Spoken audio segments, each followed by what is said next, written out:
يا ريتك أيها الحبيب وأيتها المباركة تحتسب من اليوم ومن الآن، ده وقت الجدية، وقت الجد، الوقت الجد الجديد اللي بتبتدي تبذل مجهود خرافي في الحب الإلهي، تكتر من القعاد مع ربنا، تكتر من القعاد مع الإنجيل، تكتر من سماع العظات الروحية، تكتر من القداسات، تكتر من التوبة، تكتر من الاعتراف، تكتر من العطاء، تكتر من التدقيق في حياتك.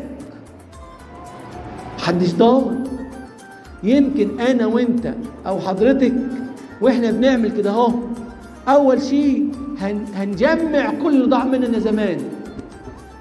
وأنتوا تقولوا كده كلمة حلوة، ساعة من عنده ترضى، ساعة من عنده، فإنهم عملوا ساعة واحدة، أصحاب الساعة 11.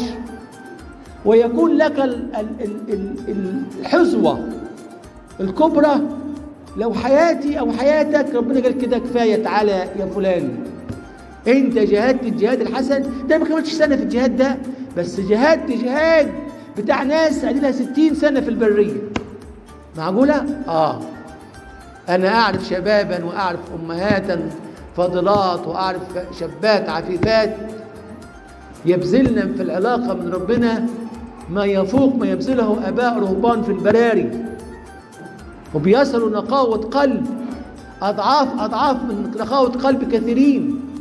ما هو القداسة مش معناها ان هي تنور ايديها ولا هو ينزل زيت ولا هو يعمل معجزات، لا، اعظم معجزة يحياها الانسان في هذا العالم الشرير هي نقاوة القلب.